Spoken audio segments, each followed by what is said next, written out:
Hello students, welcome to this video. जैसा कि आप जानते हैं, हमने पिछले वीडियो में एनिमल टिश्यू का इंट्रोडक्शन स्टार्ट किया था। आज हम देखेंगे अलग अलग तरह के एनिमल टिश्यूज़ कौन से प्रेजेंट होते हैं, और इस वीडियो में जिस एनिमल टिश्यू का बात करने वाले हैं वो है एपिथेलियल टिश्यू। तो चलिए जानते हैं। द कवरिंग और protective tissue in the animal body are epithelial tissue. तो शुरू की ही लाइन में बता दिया गया है जो एपिथेलियल टिश्यू होता है इसका फंक्शन क्या होता है। तो एनिमल की बॉडी के अंदर अगर किसी ऑर्गन को कवरिंग देनी है या कोई प्रोटेक्शन का वर्क है तो उन सभी केस में एपिथेलियल टिश्यू वहाँ पे प्रेजेंट होगा। Epithelium covers most organ and cavities with in the body. तो जो ज़्यादातर ऑर्गन्स हैं और जो हमारी बॉडी के अंदर कैविटीज़ हैं, जो खाली जगह हैं, तो उनको कवर करने का काम कर रहा है आपका epithelial tissue. It also forms a barrier to keep different body systems separate. ये क्या काम करता है? जो एक बैरियर का काम करता है, जो दो बॉडी सिस्टम्स हैं इनको सेपरेट करने का काम कर रहा है। जैसे रेस्पिरेटरी सिस्टम है, लंग्स हैं, और नीचे उसके स्टमक है। तो ये जो दो अलग अलग सिस्टम हैं, तो इनके बीच में बैरियर का काम करेगा आपका एपिथेलियल टिश्यू। अब ये देखिए कहाँ कहाँ पे प्रेजेंट होता है। स्किन के अंदर, लाइनिंग ऑफ माउथ के अंदर, लाइनिंग ऑफ ब्लड वेसल्स, जो आपकी ब्लड वेसल्स के अंदर की लाइनिंग है, जो लंग्स के अंदर एल्वियोलीज है जहाँ पे ऑक्सीजन और CO2 का एक्सचेंज होता है, और जो किडनी ट्यूब्यूल्स हैं, तो इन सभी केसेज के अंदर आपका एपिथेलियल टिश्यू प्रेजेंट होता है। तो अब तक हमने जाना है जो एपिथेलियल टिश्यू का फंक्शन क्या होता है, तो कवरिंग और प्रोटेक्शन। और ये क्या करता है, जितने भी आपके ऑर्गन्स हैं बॉडी के और जितनी भी कैविटीज़ हैं उनकी कवरिंग का, और जो भी अलग अलग सिस्टम है उनके बीच में बैरियर का काम करता है। कहाँ कहाँ पे प्रेजेंट है, तो एपिथेलियल टिश्यू आपका प्रेजेंट होगा स्किन में, lining of mouth, lining of blood vessels, lungs के पास एल्वियोलीज में, और किडनी के ट्यूब्यूल्स में। ये सभी जो है आपके एपिथेलियल टिश्यू से ही बने होते हैं। Epithelial tissues are tightly packed and form a continuous sheet. इसमें क्या होता है, जो सेल्स होते हैं वो टाइटली पैक्ड होते हैं और एक सीट की तरह बन जाते हैं। They have only a small amount of cementing material between them and almost no intercellular spaces. तो सेल्स क्या है, बहुत ही कॉम्पैक्टली अरेंज्ड है, बहुत ही टाइटली अरेंज है, तो उसके बीच में कोई भी इंटरसेलुलर स्पेस यानी कि दो सेल्स के बीच में ज़्यादा स्पेस नहीं मिलेगा, कोई भी स्पेस नहीं है। और जो इसके बीच में सीमेंटिंग मटेरियल है, जो एक सेल से दूसरे सेल को ज्वाइन कर रहा है, वो भी बहुत ही कम है, ना के बराबर है। Obviously, anything entering or leaving body must cross at least one layer of epithelium। कोई भी चीज़ है जो हमारी बॉडी के अंदर एंटर होना है या बॉडी से बाहर जाना है, उसको एपिथेलियम की एक लेयर से तो गुजरना ही पड़ेगा। As a result, the permeability of cells of various epithelia play an important role in regulating the exchange of materials between the body and external environment and also between the parts of the body. तो ये क्या बात कर रहा है कि जब भी किसी मटेरियल को हमारी बॉडी के अंदर एंटर होना या बाहर निकालना है तो उसको एक लेयर ऑफ एपिथेलियम से गुजरना ही पड़ेगा। तो अब क्या है, इस लेयर ऑफ एपिथेलियम की जो परमेबिलिटी है, यानी ये किस चीज़ को अलाउ करेगी अंदर जाने के लिए और किस चीज़ को अलाउ नहीं करेगा, ये बहुत इंपॉर्टेंट प्ले करता है। किस चीज़ में, कि भाई रेगुलेशन करना, किस चीज़ की रेगुलेशन की, कंट्रोल करना कि भाई कौन सा मटेरियल बॉडी के बाहर जाना है, कौन सा मटेरियल बॉडी से जो बाहर के एनवायरनमेंट से बॉडी के अंदर आना है, और जो एक बॉडी पार्ट से दूसरे बॉडी पार्ट तक कौन कौन सी मटेरियल्स को पास करना है। तो मतलब परमेबिलिटी जो है इनकी एपिथेलियम सेल्स की, ये बहुत बड़ा रोल प्ले करेंगे। Regardless of the type, all epithelium is usually separated from the underlying tissue by an extracellular fibrous basement membrane।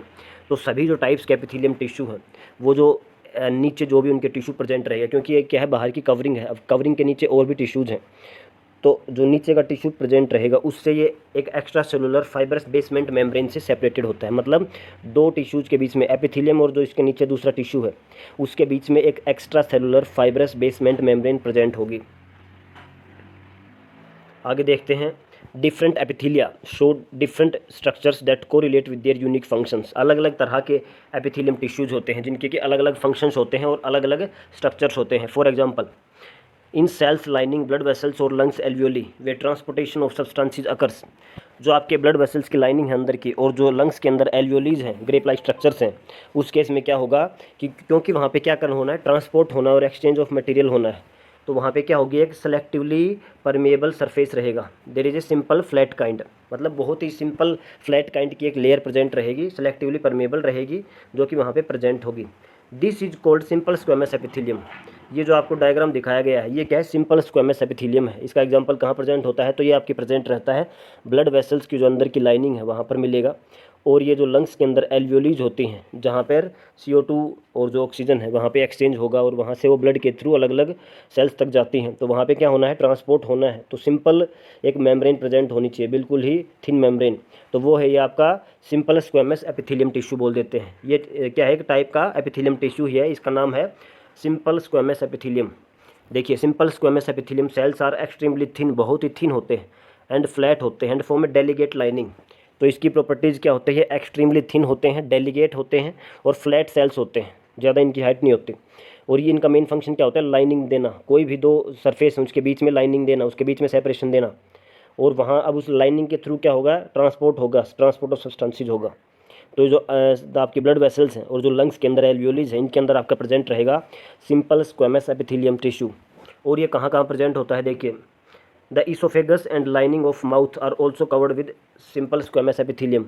जो आपकी ईसोफेगस, जो आपकी फूड पाइप है जिसके थ्रू फूड नीचे जाता है आपके पेट तक, उसके अंदर की लाइनिंग, और जो आपके माउथ है, जो आपका माउथ के अंदर की लाइनिंग है, वो सभी की इसी से बनी है, सिंपल स्क्वेमस एपिथेलियम टिश्यू।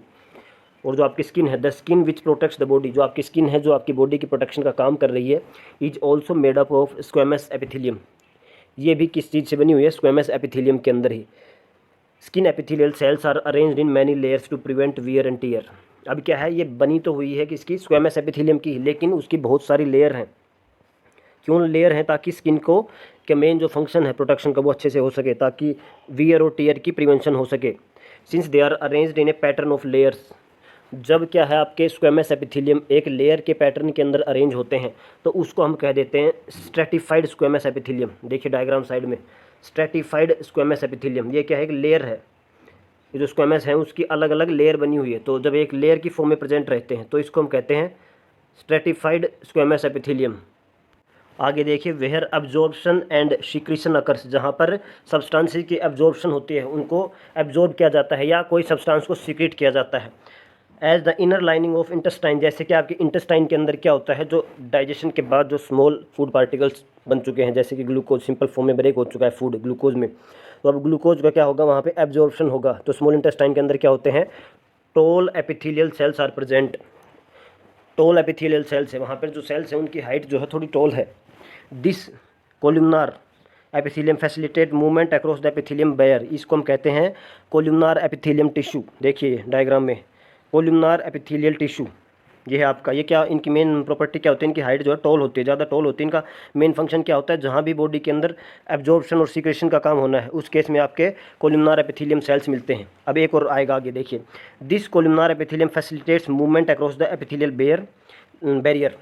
तो ये क्या होता है, जो एपिथेलियम की लेयर है उसके थ्रू मूवमेंट करवाता है, एब्जॉर्प्शन और सीक्रेशन करवाता है। और ये कहाँ प्रेजेंट होता है, in the respiratory tract. The columnar epithelium tissue also has cilia, जो आपकी रेस्पिरेटरी ट्रैक है, यहाँ पर जो आपके जो ये कोलुमनार एपिथेलियल टिश्यू है, मतलब जो ये टॉल सेल्स हैं एपिथेलियम, इनके अंदर सीलिया भी प्रेजेंट होते हैं। सीलिया क्या होते हैं, तो हेयर लाइक प्रोजेक्शंस होती हैं। ये कहाँ पे प्रेजेंट होंगे, outer surface of epithelial cells. तो जब सीलिया भी प्रेजेंट हैं और कोलुमनार एपिथेलियल सेल्स हैं, तो उसको हम कह देते हैं सीलिएटेड कोलुमनार एपिथेलियम। देखिए लिखा हुआ है, these cilia can move and their movement pushes the mucus forward to clear it. तो इसके अंदर मेरा जो रेस्पिरेटरी ट्रैक होता है उसके अंदर कोलुमनार एपिथेलियल सेल्स हैं, उसके पास सीलिया हैं, सीलियाज की मूवमेंट होती है, जिसके कारण जो आपका जो म्यूकस का मूवमेंट होता है रेस्पिरेटरी ट्रैक के अंदर वो, और इस टाइप के जो एपिथेलियम को हम कहते हैं सीलिएटेड कोलुमनार एपिथेलियम। देखिए साइड में डायग्राम दिया हुआ आपका। लास्ट आपका cuboidal epithelium, cube like structure है, जब क्यूब शेप के एपिथेलियम सेल्स हैं तो उसको हम कह देते हैं क्यूबोइडल एपिथेलियम। देखो क्यूब शेप्ड सेल्स हैं, forms the lining of kidney tubules and ducts of salivary gland. तो इसमें जो आपकी किडनीज हैं, तो जो ये आपकी किडनी ट्यूब्यूल्स हैं उसके वहाँ की लाइनिंग, और जो आपकी सलेवरी ग्लैंड है वहाँ की जो डक्ट है, मतलब सलेवरी ग्लैंड से और जो डक्ट निकली हुई है वो सब इसी की बनी हुई है, क्यूबोइडल एपिथेलियम टिश्यू की। Where it provides mechanical support, तो इसका फंक्शन हो जाएगा मैकेनिकल सपोर्ट के लिए। Epithelium cells often acquire additional specialisation at gland cells. देखिए तो ये था आपका क्यूबोइडल एपिथेलियम, कहाँ प्रेजेंट होता है, kidney tubules and ducts of salivary gland. अब क्या है, कुछ एक जो एपिथेलियल सेल्स होते हैं उसके पास एडिशनल स्पेशलाइजेशन आ जाती हैं, जैसे कि कुछ ग्लैंड सेल्स होती हैं जो कि क्या करेंगी, secrete some substances at the epithelial surface. तो कुछ एक जो एपिथेलियल सेल्स होते हैं उसके पास सीक्रेटरी फंक्शन आ जाता है और वो फंक्शन करने लगते हैं as a gland cell. Sometimes a portion of epithelium tissue fold inward and a multi cellular gland is formed. तो ये क्या हो रहा है, जो आपके एपिथेलियम टिश्यू का जो कुछ पार्ट है वो फोल्ड हो जाता है अंदर की तरफ, और इससे क्या बन जाता है कि मल्टी सेलुलर ग्लैंड बन जाती है। इसीलिए इस टाइप के टिश्यू को हम कहते हैं ग्लैंडुलर एपिथेलियम टिश्यू। तो ये आपके क्या थे, अलग अलग तरह के जो एपिथेलियल टिश्यूज़ हैं इनकी टाइप थी।